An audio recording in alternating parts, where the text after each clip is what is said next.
বলতে হয় তাহলে বাজারে যাওয়া যায় না। না বিশ্বাস এর ভুক্তভোগী শুধু কি সরকার দলের লোক নাকি বেসরকারের দলের লোক? কি সবাই না? সরকারি বেসরকারি আমরা সহ সবাই জানি যে দ্রব্যমূল্যের কি অবস্থা। আজকে দ্রব্যমূল্য নিয়ে যদি আমরা কথা বলতে চাই তাহলে শিক্ষা ব্যবস্থা নিয়ে কথা বলার সুযোগ থাকে না। শিক্ষা ব্যবস্থার মাধ্যমে বাংলাদেশের কোমলমতি শিক্ষার্থীদের মগজ ধোলাই করে ধর্মীয় মূল্যবোধ থেকে সরিয়ে নিয়ে এসে একটি নতজানু রাষ্ট্রের নাগরিক হিসেবে গড়ে তোলার জন্য একটা শিক্ষা ব্যবস্থা প্রণয়ন করা হয়েছে। আজকে শিক্ষা ব্যবস্থা নিয়ে যদি কথা বলতে চাই তাহলে এদিকে ভোট চোর এমপি মন্ত্রীদের যে রাজনৈতিক তৎপরতা সেটা নিয়ে কথা বলার সময় পাওয়া যায় না। আপনারা জানেন বিগত 3 টার্ম পরপর 3 টার্ম এদেশে একটি নির্বাচন বহির্ভূত একটি সরকার, স্বৈর সরকার, এদেশকে বিরোধী দল বিহীন একটি স্বৈর সরকার এদেশকে শাসন করে চলেছে। কি কথা দেখলাম? আজকে নির্বাচন নিয়ে যদি কথা বলতে চান তাহলে এদিকে প্রধানমন্ত্রী দেশের সার্বভৌমত্ব নষ্ট করে ভারতের সাথে যে অসম চুক্তি সমঝোতা করার চেষ্টা করছে সেটা নিয়ে কথা বলার সময় পাওয়া যায় না। আজকে চুক্তি নিয়ে কথা বললে ওই ছাগল কাণ্ডে ধরা পড়েছে মতিউরকে নিয়ে কথা বলার সময় পাওয়া যায় না। মতিউরের অফিসের কর্মকর্তারা বলছে যে মতিউর স্যার হলো আমাদের অফিসের সবচেয়ে ভালো মানুষ, সবচেয়ে ভালো স্যার। তো সবচেয়ে ভালো স্যারের যদি অবস্থা হয় বাকি স্যারদের কি অবস্থা? আজকে মতিউরকে নিয়ে মতিউরের লক্ষ লক্ষ কোটি টাকা, আজকেও মতিউরের একটা পার্কের সন্ধান পেয়েছে একটা পার্কের মালিক সে। আজকে মতিউরকে নিয়ে কথা বললে ওই বেনজিরকে নিয়ে কথা বলার সময় পাওয়া যায় না। বেনজির ছিল পুলিশ প্রধান, আইজিপি। বেনজির একদিনে গুলশানে 6টি ফ্ল্যাট কিনেছে। গোপালগঞ্জে শত শত বিঘা জমি সে দখল করেছে। শত শত হাজার হাজার কোটি টাকার মালিক সে, একটি পুলিশের আইজিপি। আপনি বেনজিরকে নিয়ে কথা বললে জেনারেল আজিজকে নিয়ে কথা বলার সময় পাবেন না, যে লক্ষ লক্ষ কোটি টাকা দেশ থেকে পাচার করেছে। জেনারেল আজিজকে নিয়ে কথা বললে আপনি সামিট গ্রুপকে নিয়ে কথা বলার সুযোগ পাবেন না, যে সামিট গ্রুপ সিঙ্গাপুরের এখন অন্যতম ধনী ব্যবসায়ী বাংলাদেশের টাকা পাচার করে করে।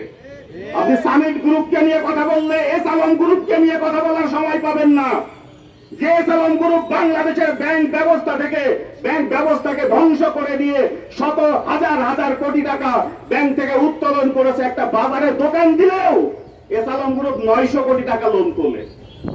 সে লোন তো শোধ দেওয়া লাগে না। একটা কারখানা দেবে 1000 কোটি টাকা লোন তোলে, একটা গোডাউন দিলে 500 কোটি টাকা লোন উত্তোলন করে। বাংলাদেশের ব্যাংকে কোনো টাকা নেই এক এস আলম গ্রুপের জন্য। এই কারণে আইনউদ্দিন আল আজাদ বলেছিল যে কাকে রেখে কাকে ছেড়ে বলবো কথা। এই যে দুর্নীতিগুলো চলছে, এই দুর্নীতিগুলোর মোড়ক উন্মোচন করার কথা ছিল আজকে সরকারের ইন্টেলিজেন্স এজেন্সির। কি কথা ঠিক না? অথচ আমরা দেখলাম সরকারের ইন্টেলিজেন্স এজেন্সি ব্যর্থ হয়েছে, সফল হয়েছে একটি ছাগল। আজকে যদি ছাগল কর্মকাণ্ড না ঘটতো মতিউরকে আমরা কেউ চিনতাম?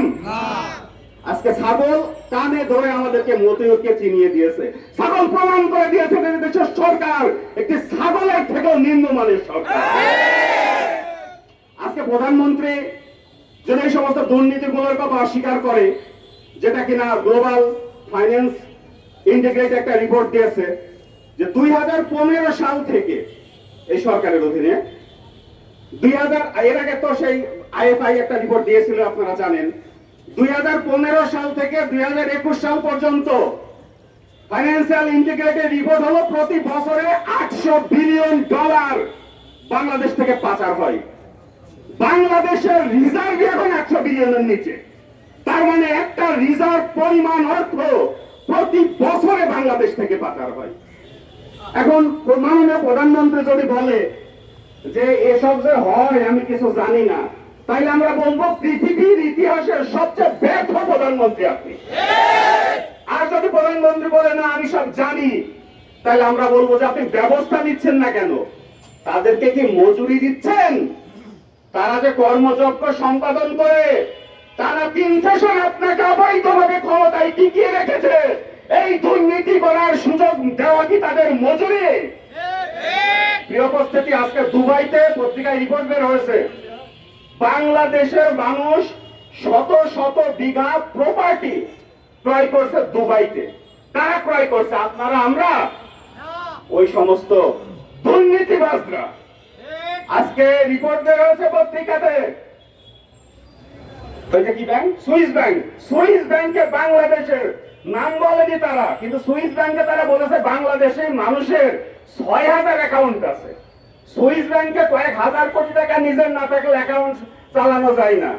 সেখানে 6,000 লোকের যদি 1,000 কোটি টাকা থাকে, বাংলাদেশের সাধারণ নাগরিক হিসেবে তো এতটুকু জানার অধিকার আমাদের আছে যে সে 6,000 জন কারা। প্রধানমন্ত্রী, আপনি আমাদের তালিকা দেখান, আপনি তাদের নাম প্রকাশ করুন। আজকে এগুলো নিয়ে কথা বললে ঘন্টার পর ঘন্টা সময় চলে যাবে। প্রিয় উপস্থিতি, এর মধ্যে এত বিষ, এত ঘা যখন, এর মধ্যে আবার মাননীয় প্রধানমন্ত্রী ভারতে যে একটা চুক্তি সাক্ষ্য সমঝোতা করে এসেছেন, 10টি চুক্তি হতে পারে। প্রতিবেশী যতই খারাপ হোক তাকে তো আর ফেলে দেওয়া যায় না। প্রতিবেশী যতই খারাপ হোক তার সাথে শত্রুতা করা যায় না, শত্রুতা করে টিকে থাকা যায় না। প্রতিবেশীর সাথে বন্ধুত্ব, সহযোগিতা করে টিকে থাকতে হয়।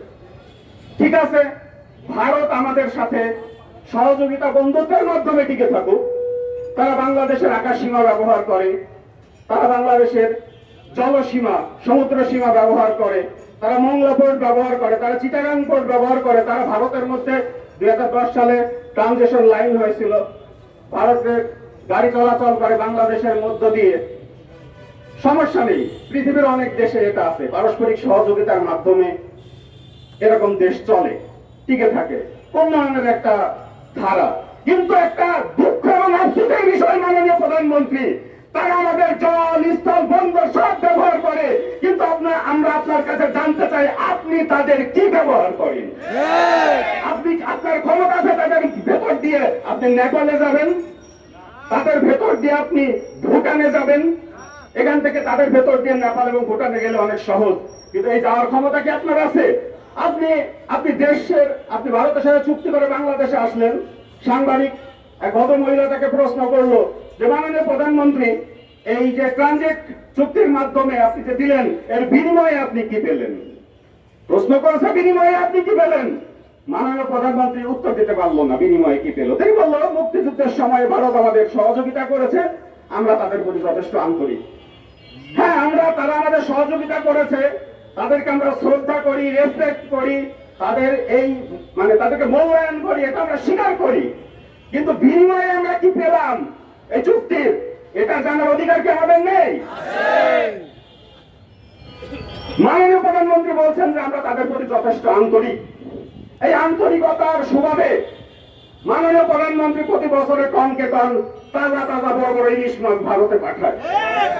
আর ভারত সরকার ফেলানিকে হত্যা করে সীমান্তের কাছে তাকে ঝুলিয়ে রাখে।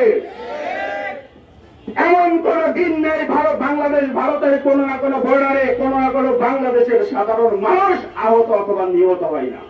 পত্রিকা রিপোর্ট বের হয়েছে, প্রতি 10 দিনে বাংলাদেশের একজন মানুষকে বর্ডারের সীমান্তরক্ষী বাহিনী বিএসএফ হত্যা করে। আজকে আপনি চুক্তি করেছেন বাংলাদেশের বিভিন্ন অধিকার তাদেরকে, সুযোগ সুবিধা তাদেরকে দেবেন। আমরা জানতে চাই ফারাক্কা সমস্যার কি সমাধান আপনি করে এসেছেন? ফারাক্কার কারণে বাংলাদেশের 300 নদীর উত্তরাঞ্চলে শুকিয়ে গেছে। তিস্তার কি সমস্যার সমাধান আপনি করে এসেছেন? ভারত আপনার সাথে যখন কথা বলে আমরা দেখি বুদ্ধিমতার সাথে কথা বলে, আর আপনি যখন ভারতের সাথে কথা বলেন অত্যন্ত নতজানু হয়ে কথা বলেন, এটা দেখতে আমাদের চরম লজ্জা হয়। মাননীয় প্রধানমন্ত্রী, আজকে আপনি বুক উঁচু করে কথা বলতে পারেন না, তার কারণ আপনার পায়ের তলার মাটি নেই। আপনি বাংলাদেশের সরকার হিসেবে বাংলাদেশের মানুষ মনে করেন আপনাকে বিশ্বাস করে না, মানে না, এটা আপনিও যেমন জানেন, ভারত সরকারও জানে এই সুযোগটি তারা নিয়ে থাকে। তো যাই হোক, আমরা উদাত্ত আহ্বান জানাবো, এমন কোন সমঝোতা, এমন কোন চুক্তি আমরা ভারতের সাথে দেখতে চাই না যার মাধ্যমে বাংলাদেশ একটি অসহায় রাষ্ট্রে পরিণত হয়। আপনারা জানেন আন্তর্জাতিক জাতিসংঘের যে নদী বন্টনের নিয়ম অনুযায়ী উজানে কোনো বাদ দেওয়া যাবে না, অথচ ৭৪ সালে ফারাক্কা বাদ দিয়ে বিভিন্ন সময়ে বাংলাদেশকে মরুভূমি করা হয়। এটা যেহেতু আন্তর্জাতিক আইনের লঙ্ঘন, প্রধানমন্ত্রীর কাছে আমাদের আফসোসের সাথে প্রশ্ন যে আন্তর্জাতিক আদালতে এতটুকু বলার, এতটুকু কমপ্লেইন করার ক্ষমতা আপনার হয় না ভারতের বিরুদ্ধে, যে তারা অবৈধভাবে কি বাদ দিয়েছে, আজকে এই কমপ্লেন আপনি আজ পর্যন্ত করতে পারলেন না। তো যাই হোক, আমি আলোচনা করে এই মূল্যবান সময় নষ্ট করতে চাই না। সবার সুস্বাস্থ্য কামনা করছি।